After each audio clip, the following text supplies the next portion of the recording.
Okay, as you see, I was on my Instagram for Rojo Chief Clothing, and I'm clicking on my online clothing store. And on here, I have clothes. I got hoodies, sweatshirts. If you like to buy them, long sleeve, short sleeve. I'm clicking on hoodies right now for men, and that's one.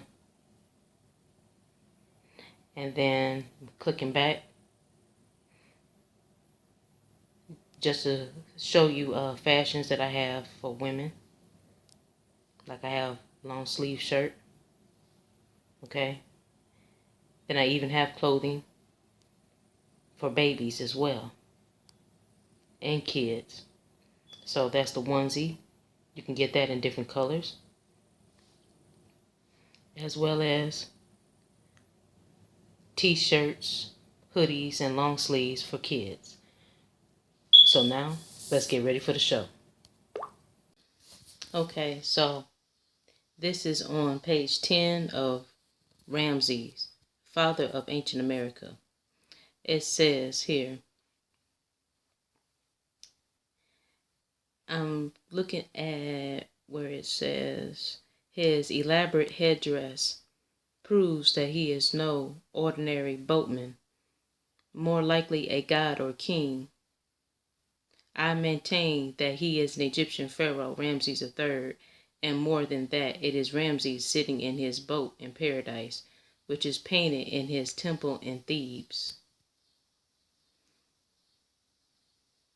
It says, importantly, a headcloth whose lappets fall over the ears onto the shoulders and is called the Nemes crown in Egypt and is worn by the pharaoh. Again, only the pharaoh could wear a uraeus on the brow, which is a fire-spitting serpent.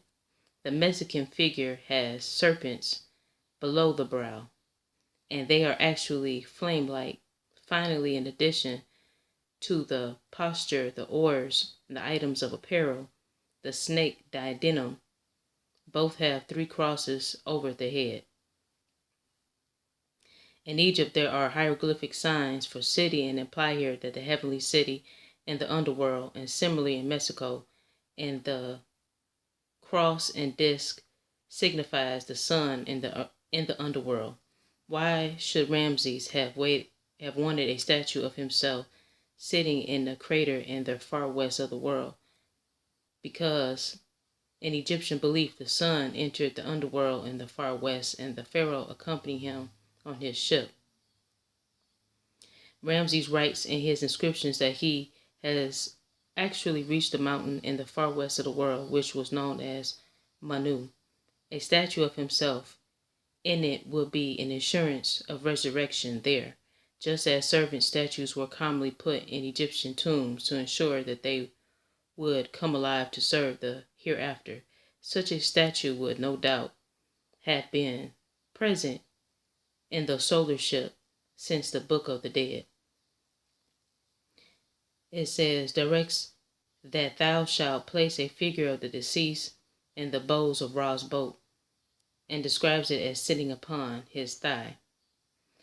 There were several reasons why I identified St. Martin on the Mexican Gulf with Manu. One, because it is literally as far west as you can sail from Egypt. 2, and the statue and its Egyptian affinities. 3, because the Aztecs still preserved the conception of the place where the sun enters. Okay, so I'm going to skip down.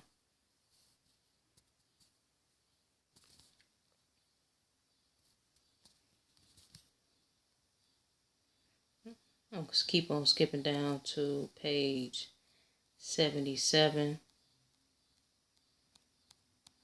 Let's see.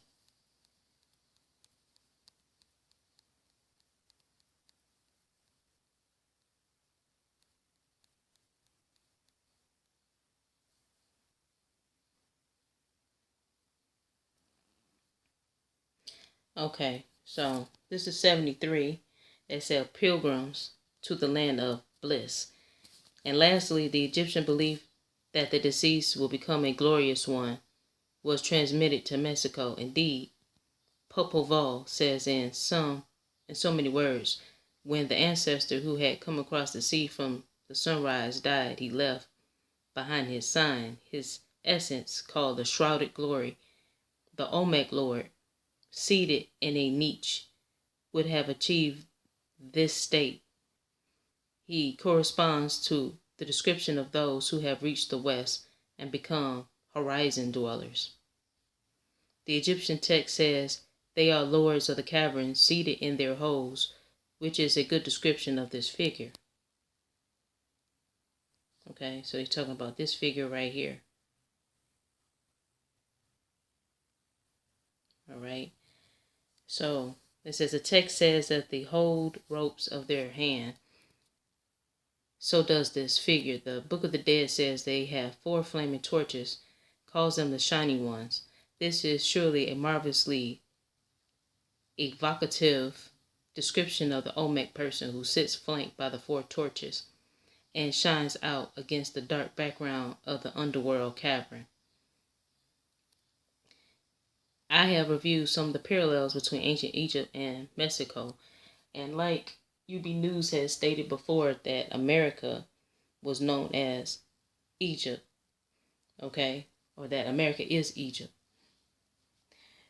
And so here it is. It says there are great and many more that are exclusive to the 2 lands. They are supported by every kind of evidence: archaeological, historical, mythological, ritual, literary, and artistic. It is now crystal clear who was instrumental and how the whole thing was accomplished and what it had achieved. All the evidence points to just one person who engineered the whole thing.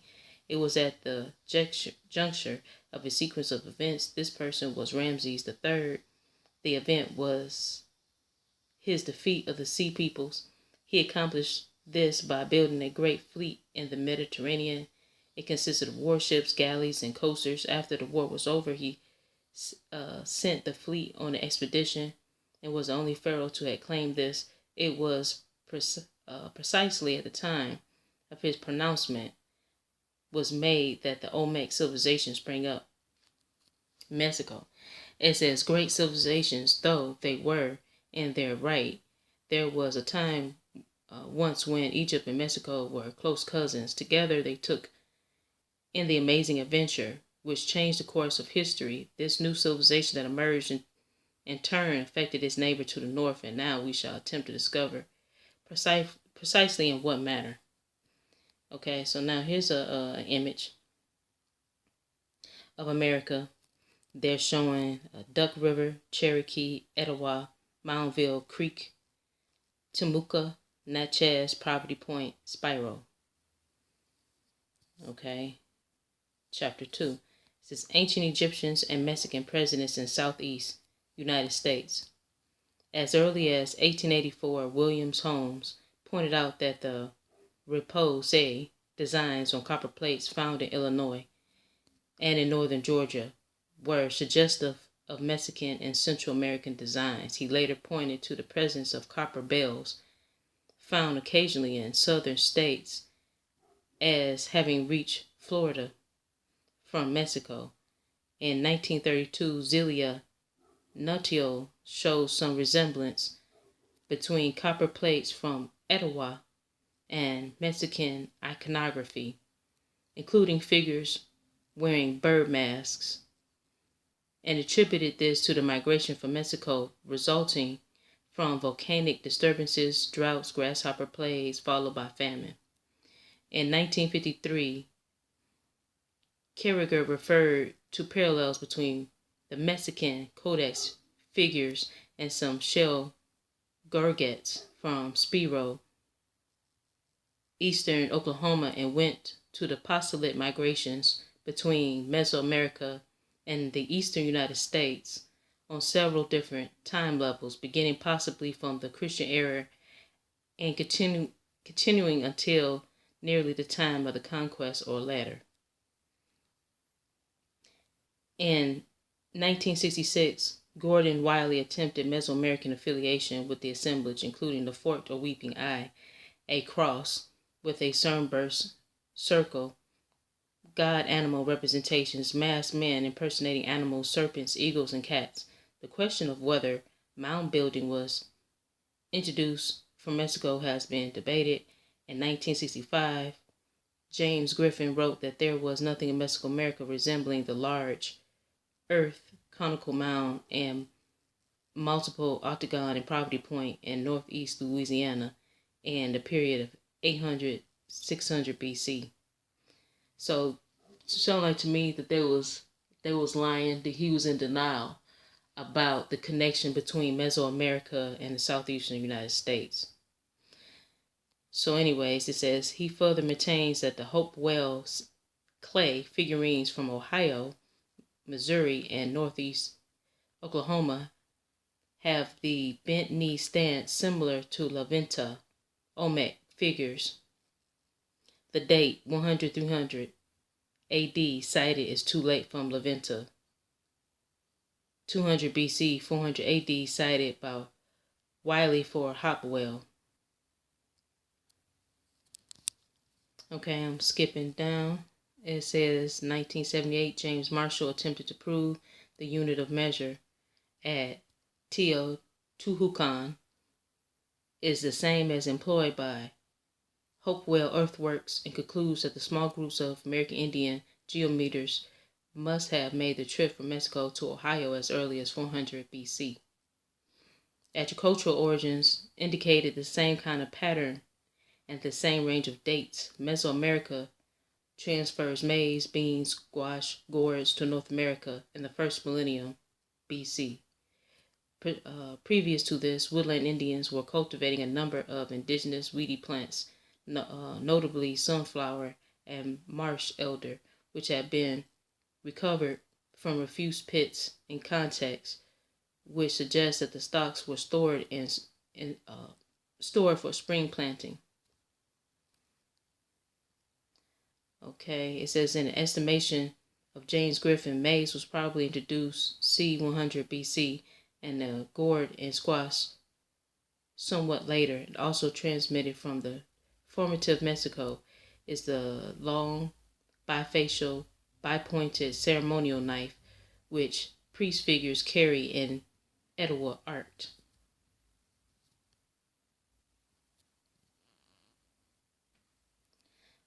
Okay. So let's see. It says latter inputs from Mexican art to the eastern United States included negative painting in the late Hopewell period and engraved decoration on pottery. The practice of pipe smoking appears to have gone the other way from the southeast area of the United States to Mexico between 900 and 1400 AD. This is a wide span of time from Mexico to the United States. And then they're showing you a winged serpent. It says an incense on a pot from Moundville, Alabama is a winged horned serpent. As you see it right here, this is the winged serpent found in Moundville, Alabama. It says one thinks of the feathered serpent and the god Quetzalcoatl of Mexico, but it would be even more relevant to look for a prototype in a winged rather than a feathered serpent. We find such a serpent in relief in Olmec, Mexico at Chalcatzingo.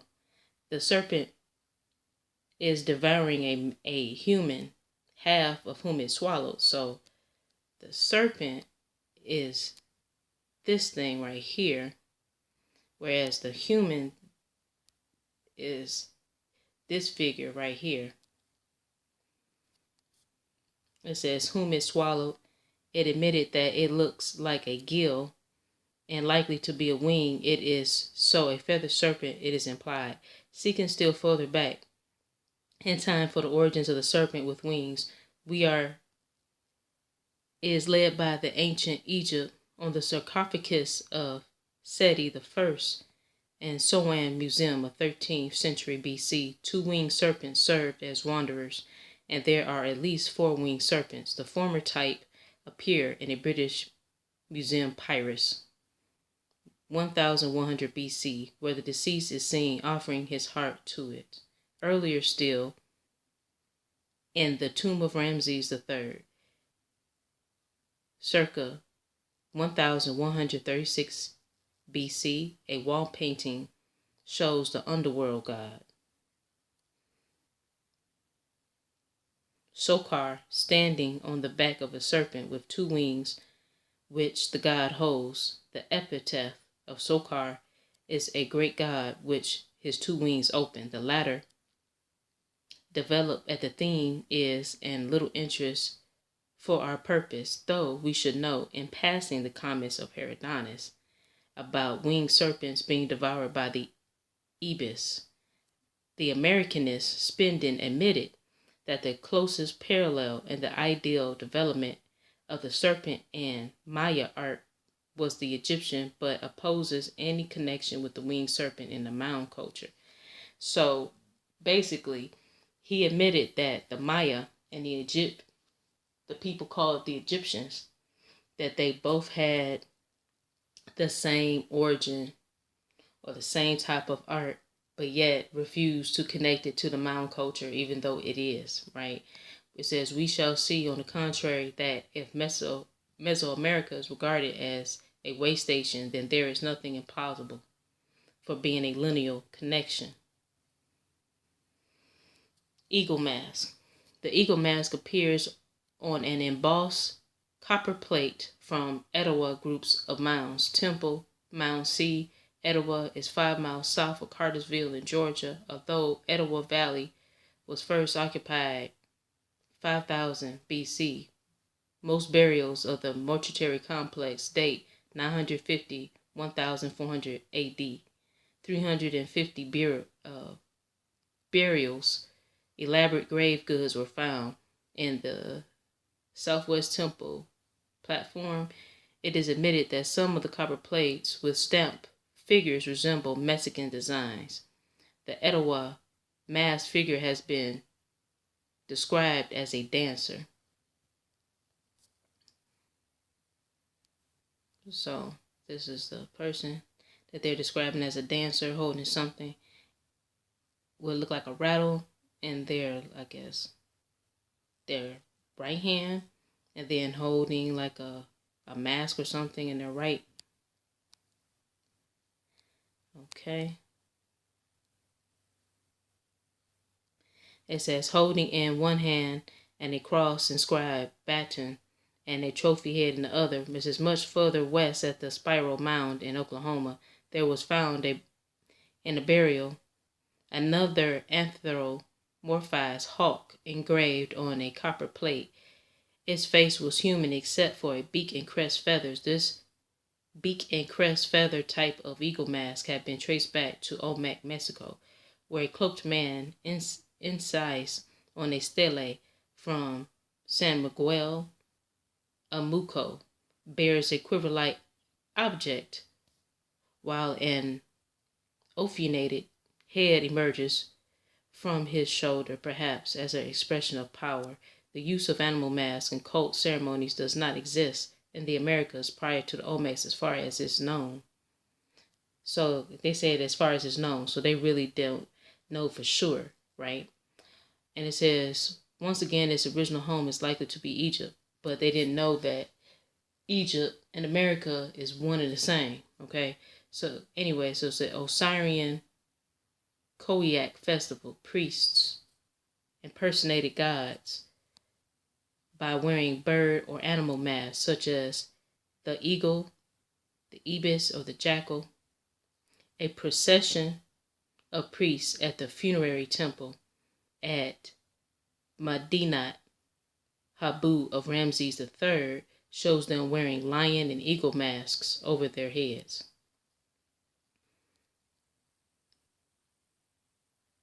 So this one in the front, he has a eagle mask. This other one, he has a lion. These other two behind him have eagle masks. Okay. And it says the feature appears on a number of occasions worn by persons represented in the Southeast American Indian art. A Mississippian shell goret shows a warrior with a war club and a trophy head wearing, which is described as a pointed pouch which hangs from his waist between his legs and embossed copper from Etowah Mound has a figure wearing very similar paraphernalia. But on this occasion, he is thought to be a dancer. A feature of essentially the same form is worn in the same position on the body in Egypt of the time of Rameses III. Okay, it says helping Ramses III to hunt lions at the Maidanet Habu.